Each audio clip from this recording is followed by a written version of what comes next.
What's up, you guys? Welcome back to the Average Joe Investor channel. My name is Joe, and in this video, I'm doing a follow-up on a question that I got in the comments of a previous YouTube video. There was some concern around the most recent dividend stock that I purchased, Bristol Myers Squibb, ticker symbol BMY. Specifically, the comment asked how it's possible that this is a good dividend stock right now, given that their net income is actually, well, a net loss. And there's actually a really good explanation. I wanted to make sure that not just one person potentially learned something new about how we analyze and review dividend stocks, but that the entire community can benefit as well. In this video specifically, we're going to talk about exactly the situation that BMY is in right now with respect to their net income and the net loss that they're most recently reporting. Secondly, we're going to talk about the differences between both net income and free cash flow. And then third, we're going to talk about the dividend payout ratio and how a company can both operate at a loss from a net income or loss perspective, as well as still be cash flow positive. You guys know how much I value your time. I never want to waste it, and I want to deliver massive value with every video I make. This video should be a little bit shorter, so without further delay, let's get started.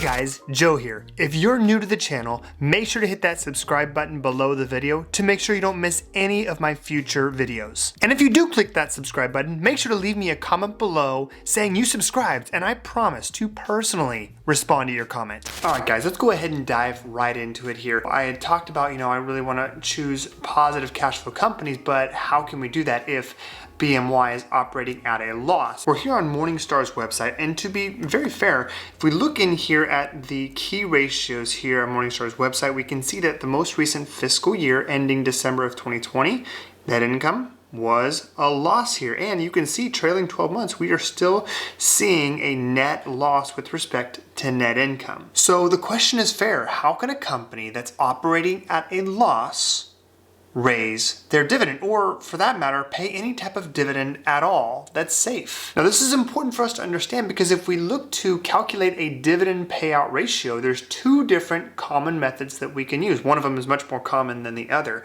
The most common method is the dividend payout ratio based on, you guessed it, net income.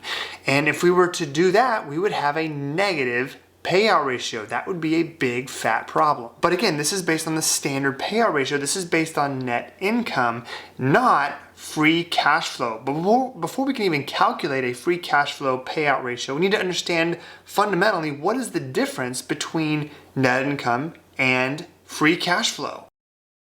Let's keep it very simple here. Net income is total revenue minus total expenses. To be even more clear here, total expenses includes the cost of goods and services sold, operating expenses like salaries and wages, office maintenance, utilities, depreciation, amortization, interest income, and taxes. Just about every type of expense you could have for a business. You take your total revenue, you subtract your total expenses, and that leaves you with your net income or your net loss. So going back to the key ratios here, this net income here is taking all of the revenue up here and subtracting all the expenses and leaving us with a net loss of $9 billion. That's net income. Let's talk about free cash flow. What is free cash flow? We're here on Investopedia's website here. So free cash flow is the cash a company generates after taking into consideration cash outflows that support its operations and maintain its capital assets. In other words, free cash flow is the cash left over after a company pays for its operating expenses and its capital expenditures. Now, important key things to think about here. Net income is a number that has been derived for accounting purposes. It's utilized as part of the GAAP method of accounting. So that net income number is not necessarily translating over into actual cash, as opposed to cash flow. This is the actual money coming into and out of the business. Free cash flow is with all the cash that has come in, subtracting all of our physical expenses and accounting for all investments we are required to make back into the business to maintain our capital assets. How much cash do we have left over. So net income and free cash flow are not the same thing. To be more clear, to quote, or I guess to maybe paraphrase out of a book that I really love, Get Rich with Dividends, net income is a figure that was dreamed up by accountants for accounting purposes. Cash flow is vital to any business owner. It's the actual cash coming in and the cash going out. So when we think about how we would measure not necessarily the profitability of the business, that's not what we're trying to get here. We're trying to validate dividend safety. If we think about dividend safety, what do you think is more valuable? Net income or cash flow, the actual cash coming into and out of the business? Considering that dividends are paid with cash, you would think that cash flow would be a much more relevant number for us to consider. Going back to that net income formula here to see the total revenue and expenses, two big things stand out here on this sheet here. Total expenses includes depreciation and amortization. It's important we understand the term depreciation and amortization because they are what we would call non-cash expenses in the year that these numbers are being tallied. So depreciation is the actual wear and tear of a physical asset, whether it's real estate or equipment, computers, cars, what have you. And the depreciation is not allowed to be taken in 1 year. It is spread out over the life of an asset. So for a computer or a car, it might be 5 or 7 years. For real estate, it might be, I believe it's 27 and a half years where it's spread out. So it's a number that is included every year as an expense, but it's not a real expense in that year that the number is taken. It's just a number that's been spread out over time.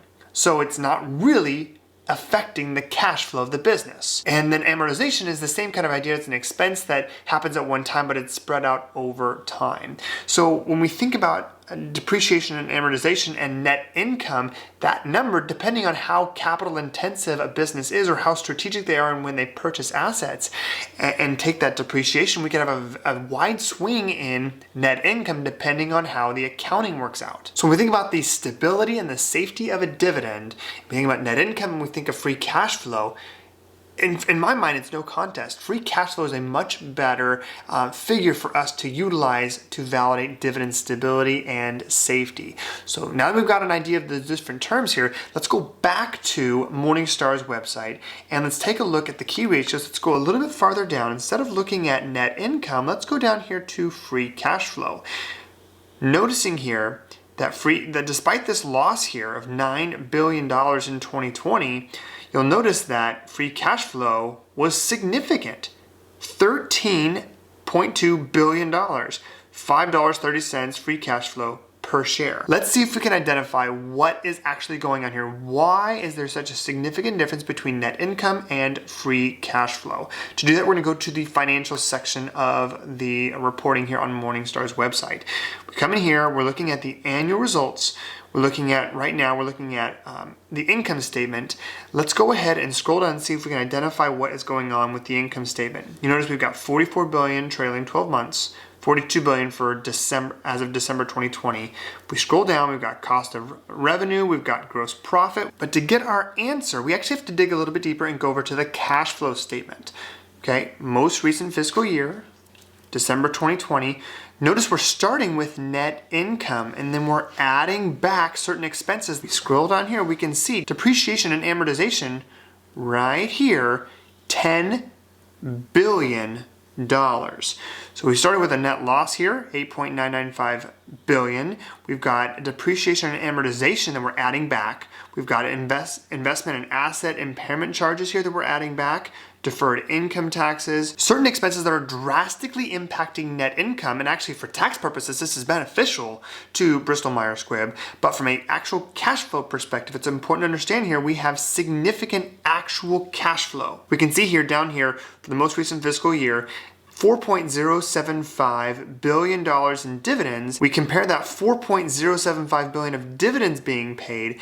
We go up here to net cash provided by operating activities, and we are at $14 billion. We have some investments right here into property, plant and equipment. This is the investments back into capital assets. So we got $14.05 billion less $750 million, more than sufficient room here in the net actual cash flow for the business, the free cash flow, to cover this dividend being paid for the entire year.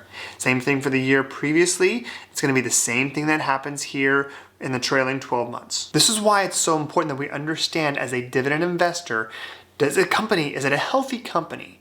How do we define healthy companies? You can probably define it many different ways, but from my perspective as a dividend cash flow investor, dividend safety, dividend stability, and a healthy dividend stock means more than enough cash to pay the dividend. And I guess ideally, free cash flow that continues to go up in the future. Ideally, you want to also see revenues go up every year. But when we see, the point of this is when we see losses from a net income perspective, that's not the whole story. We need to dig a little bit deeper to see if there is viability in the company or some sort of specific reason why there's a net loss. In this case with Bristol-Myers Squibb, there was a perfectly reasonable explanation when we look at the cash flow statement versus the net income versus the income statement. So the big question then becomes, as you are looking in your dividend journey to find quality dividend stocks to purchase, how are you going to do this? How are you going to identify these quality companies, healthy companies, and doing all this research? The good news is you don't have to do all that research yourself if you don't want to. You can utilize my monthly dividend stock spreadsheet for each company that has been raising dividends every single year for at least 5 years. I've got the data already built in for you. Not only do I have the dividend payout ratio based on free cash flow in there for you to look at, I've also got historical free cash flow to look at for the past 5 years to see, is this year a fluke where we have positive free cash flow this year and it looks clean on the payout ratio? Or is it a fluke, or do they have a consistent history of generating that much free cash flow every single year? If you're interested in joining the Patreon community, you're not a member yet, don't fret. There's a link in the description below if you'd like to check it out. You can start for as little as $5 every month. Hopefully you found some value in this video, guys. Make sure to leave your 2 cents in the comments below. Let me know, was it valuable to see the actual hands-on approach here to looking at the payout ratio and looking at the net income or losses versus free cash flow? Are there other topics you'd like for me to cover in future videos? Please let me know. Leave your 2 cents in the comments below. If you haven't hit that subscribe button, you should do it, because we talk about a lot of valuable topics here. We do have a focus on dividend investment. We also talk about investing, all topics for the average Joes out there, people like you and me. That's all I got for you guys in this video. Have a great rest of your day, and please continue to stay healthy, both physically and financially. Have a good one.